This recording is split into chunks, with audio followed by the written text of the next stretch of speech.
శ్రీ మహాలక్ష్మీ నమః. నారాయణ సమారంభాం వ్యాసశంకర మధ్యమాం అస్మదాచార్య పర్యంతాం వందే గురు పరంపరాం. నారాయణం నమస్కృత్య నరం చైవ నరోత్తమం దేవీం సరస్వతీం వ్యాసం తతో జయముధీరయేత్. వైశాఖ వ్రత మహిమ. నారద మహర్షి అంబరీష మహారాజుకు వైశాఖ మహత్యమును వివరించుచు ఇట్లెనును.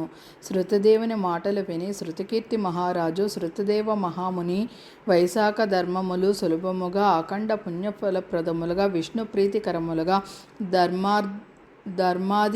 ధర్మార్థ పురుషార్థ సాధకములు ఇట్టి ఉత్తమ ధర్మములు శాశ్వతములు వేద నిరూపితములు కదా.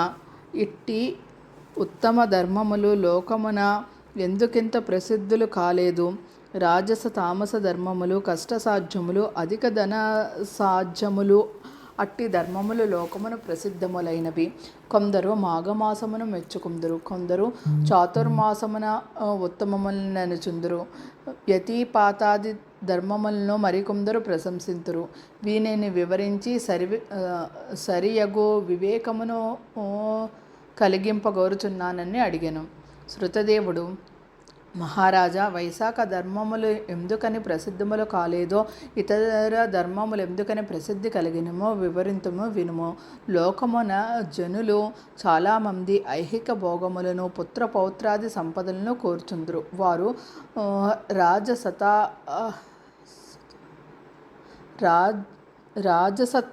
తామ గుణ ప్రధానాలు.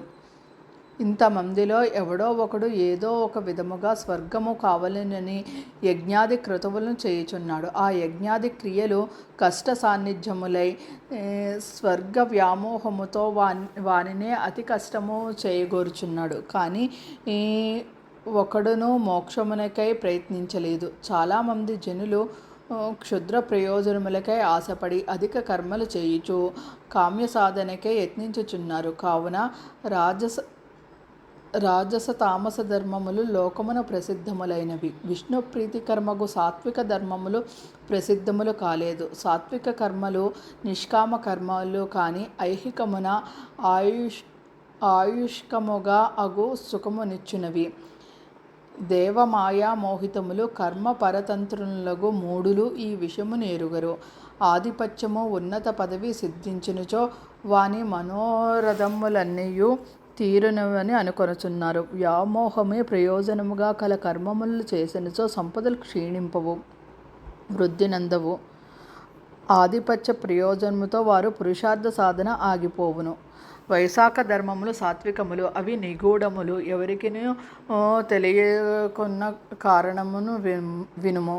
పూర్వము కాశీరాజు కీర్తిమంతుడనువాడు కలడు.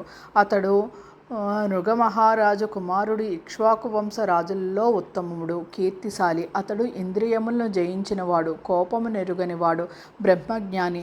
అతడొకనాడు వేటాడుటకే అడవికి పోయిను. వశిష్ఠ మహర్షి ఆశ్రమ ప్రాంతమును చేరును. అతడు వెళ్ళిన కాలమున వైశాఖ మాసము. వశిష్ఠ మహర్షి శిష్యులు వైశాఖ మాస ధర్మములు ఆచరించుచుండరి.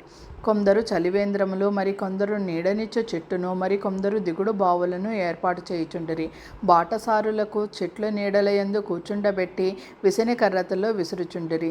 చెరుకు గడలను, గంధములను, ఫలములను ఇచ్చుచుండిరి. మధ్యాహ్న కాలమున ఛత్రదానమును, సాయంకాలమున పానకమును, తాంబూలమును, కన్నులు చల్లబడుటకు కర్పూరమును ఇచ్చుచుండిరి. చెట్లు నీడలయందు, ఇంటి ముంగిళ్ళయందు, మండపములయందు ఇసుకను పరిచి కూర్చుండుటకు వీలుగా చేయుచుండిరి. చెట్లు కొమ్మలను, ఉయ్యాలను కట్టుచుండిరి. రాజు వారిని చూచి ఇది ఏమని ప్రశ్నించెను. వారును, వైశాఖ మాసమును చేయవలసిన ధర్మములివి, మానవులకు సర్వ పురుషార్థములు కలిగించును. మా గురువుగారైన వశిష్ఠులచే ఆజ్ఞాపింపబడి వీనిని చేయుచున్నాము అని పలికిరి. మరింత వివరించి చెప్పుడని రాజు వారిని అడిగాను. మేమీ పనులను గురువుల ఆజ్ఞను అనుసరించి చేయుచున్నాము. మీకు ఇంకనూ వివరం కావలసినచో మా గురువుగారు నడుగుమని సమాధానమిచ్చిరి. రాజు వారి మాటలను విని పవిత్రముగు వశిష్ఠుని ఆశ్రమమునకు వెళ్ళెను. అట్లు వచ్చుచున్న రాజును వాని పరివారమును చూసి వశిష్ఠ మహర్షి సాదరముగా రాజును వారి పరివారమును అతిథి సత్కారములతో ఆదరించెను. రాజు మహాముని ఇచ్చిన ఆతిథ్యమును స్వీకరించి నమస్కరించి సంతోషాశ్చర్యములతో చేయునిట్లడిగెను. మహర్షి, మార్గమున మీ శిష్యులు బాటసారులకు చేయు అతిథి సత్కారములు ఉపచారములు నాకు మిక్కిలి ఆశ్చర్యమును కలిగించినవి. ఇట్లెందుకు చేయుచున్నారని వారిని అడిగితిని. వారును, మహారాజా, దీనిని వివరించనవకాశం లేదు. మా గురువుల ఆజ్ఞను అనుసరించి శుభకర్మగులకు వీనిని చేయుచున్నాము. మీరు మా గురువుగారిని అడిగి మీకు కావలసిన వివరింపగలరు. నేనును వేటాడి అలసితిని, అతిథి సత్కారములు కోరు పరిస్థితిలో నుంటిని. ఇట్టి స్థితిలో మీ శిష్యులు బాటసారులను చేయు అతిథి సత్కారములు విస్మయము కలిగించినవి. నీవు మునులందరిలో మొదటి వాడవు, శ్రేష్ఠుడవు, సర్వధర్మములు నెరిగిన వాడవు. నేను మీకు శిష్యుడను. దయించి నాకు ఈ విషయమును ఎరిగింపుడని ప్రార్థించును. వశిష్ఠ మహర్షియు రాజునకు గల ధర్మ జిజ్ఞాసకు వినయ విధేయతలకు సంతసించి, రాజా, నీ బుద్ధికి గల క్రమశిక్షణ మెచ్చదగినది. విష్ణు కథా ప్రసంగమునందు విష్ణు ప్రీతికరమగు ధర్మములు నెరుగుటయందు ఆసక్తి కలుగుట సామాన్య విషయము కాదు. నీవడిగిన విషయమును వివరింతుము వినుము. వైశాఖ మాస వ్రత ధర్మ విషయములు వినిన సర్వ పాపములు నశించును. ఇతర ధర్మముల కంటే వైశాఖ ధర్మములు మిక్కిలి ఉత్తమమైనవి. వైశాఖ మాసమున బహిస్నానము చేసిన వారు శ్రీ మహావిష్ణువుకు ప్రీతి అయిన అన్ని ధర్మములను ఆచరించి స్నానదానాదులిచ్చిన వారులెన్ని చేసినను వైశాఖ మాస ధర్మములను ఆచరించినచో అట్టి వారికి శ్రీహరి దూరముగా నుండును. వారు శ్రీహరికి ప్రియులు కారని భావము. వైశాఖ మాసమున స్నానదానాదులు పూజాదికాలము మానిన వారంతా గొప్ప కులమును జన్మించిన వారగును కర్మనుసరించి మిక్కిలి నీచ జన్మ కలవారే అగురు. వైశాఖ మాస వ్రత ధర్మములను ఆచరించి శ్రీహరిని పూజించుచో శ్రీహరి సంతసించి వారి కోరికలనిచ్చి రక్షించును. శ్రీపతియు జగన్నాథుడగు శ్రీ మహావిష్ణువు సర్వ పాపములు నశింపజేయువాడు సుమా. వ్యయ ప్రయాసలు కల వ్రతము చేతను ధర్మ సూక్ష్మముల చేతను ధనముల చేతను శ్రీహరి సంతతింపడు. భక్తిపూర్వకముగా ఆరాధింపబడిన శ్రీహరి భక్తిపూర్వకములైన స్వల్ప పూజలకైనను స్వల్ప కర్మములకైనను సంతసించును. భక్తి లేని కర్మ ఎంత పెద్దదైననో అతడు సంతసించడు సుమా. అధిక కర్మకు అధిక ఫలము, స్వల్ప కర్మకు స్వల్ప ఫలము అని శ్రీహరి లెక్కింపడని. భక్తి అధికమైనచో స్వల్ప కర్మ అయినను అధిక ఫలమునిచ్చును. భక్తి లేక కర్మచే అధికమైనను ఫలము ఉండదు. కర్మ మార్గమున దాని ఫలమును నిర్ణయించుట చాలా కష్టము సుమా. వైశాఖ మాస వ్రత ధర్మములు స్వల్పములైనవి. వ్యయప్రయాసలు చేయబడినను భక్తి పూర్ణములైనచో శ్రీహరికి మిక్కిలి సంతోషము కలిగించును. కావున రాజా, నీవును వైశాఖ మాస ధర్మములు ఎక్కువ తక్కువ ఆలోచింపక భక్తి పూర్వకముగా ఆచరింపుము. నీ దేశ ప్రజల చేతను చేయించుము. వారికిని శుభము కలుగును. వైశాఖ ధర్మములను ఆచరింపని నీచులు అతడెంత వారైననో తీవ్రముగా శిక్షింపుము అని వశిష్ఠ మహర్షి శాస్త్రోక్తముగా శుభకరములగు వైశాఖ మాస వ్రత ధర్మములను వాని అంతర్ధానమును మహారాజుకు విశదపరచెను. రాజు మహర్షికి నమస్కరించి తన రాజ్యమునకు పోయెను. ఆ రాజు వశిష్ఠ మహర్షి చెప్పిన మాటలను పాటించెను. వైశాఖ ధర్మములను పాటించుచు శ్రీ మహావిష్ణువుకు మిక్కిలి భక్తితో సేవించుచుండును.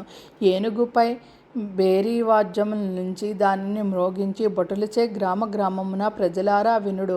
8 సంవత్సరముల వయసు దాటిన వారు 80 సంవత్సరముల లోపు వారు ప్రాతకాలమున స్నానము చేసి వైశాఖ మాస వ్రత ధర్మమును ఆచరింపవలెను. అట్లా ఆచరింపని వారిని దండించి వధింతును, లేదా దేశము నుండి బహికరింతునని చాటించును. వైశాఖ వ్రతమును వారు తండ్రి అయినను, పుత్రుడైనను, భార్య అయినను, ఆత్మబంధువైనను తీవ్ర దండన అర్హులేనని ప్రకటించును.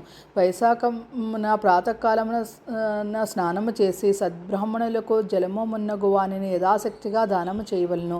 చలివేంద్రములు మున్నగు వాని ఏర్పాటు చేయవలను. అయిన వైశాఖ ధర్మములను పాటింపని వారు తెలుసుకొనుటకై ధర్మవక్తను నియమించును. వైశాఖ వ్రతమును పాటింపని వారిని శిక్షించుటకై 5 గ్రామములకొక ధర్మాధికారిని నియమించును. వాని ఆధీనమున 10 మంది అశ్వికులను నుంచెను. ఈ విధముగా ఆ మహారాజు ఆజ్ఞచే వాని దేశమున వైశాఖ మాస వ్రతము సుస్థిరమైనను.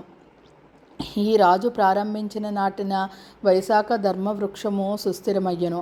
ఆ రాజు రాజ్యమున మరణించిన స్త్రీలు, బాలురు, పురుషులు అందరూ ఇహలోక సుఖములను అందిన వారే విష్ణులోకమునకు చేరుచుండిరి. వైశాఖ మాసమున ఏ కారణముచే ప్రాతకాలమున చేసినను పాప విముక్తులై శ్రీహరి లోకమునకు చేరుచుండురు. ఇట్లు ఆ రాజ్యము ఆ దేశంలోని ప్రజలందరూ వైశాఖ మహత్యమున శ్రీహరి లోకమునకు పోవుటచే యమధర్మరాజుకు పోవువారెవరునూ లేకపోయిరి. ప్రతి ప్రాణియు లోగడ చేసిన పాపములన్నింటినీ చిత్రగుప్తుడు వ్రాసినను కొట్టివేయవలసి వచ్చెను. ఈ విధముగా చిత్రగుప్తునికి జనుల పాపములు వ్రాయుట, కొట్టివేయుట జరిగి అతడోరకనుండవలసి వచ్చెను. ఏ పనులు చేసిన వారైనను వారు నరకముకు పోవలసిన వారైనను వైశాఖ స్నాన మహిమచే విష్ణులోకమునకు పోవుడిచే నరకములన్నీ వచ్చువారు లేక శూన్యములై ఉండెను. అంతేకాదు స్వర్గలోకమునకే యజ్ఞయాగాదులు నెరవేరును చేయక వైశాఖ మాస వ్రతములను ధర్మములను ఆచరించుటచే వారిని విష్ణులోకమునకు చేరుటే స్వర్గలోకములలో శూన్యములై ఉండిరి. ఈ విధముగా యమధర్మరాజు లోకము నరకము, ఇంద్రుని దేవలోకము స్వర్గముకు వచ్చువారెవరునూ లేక శూన్యములై ఉండెను. వైశాఖ పురాణం 15వ అధ్యాయం సంపూర్ణం.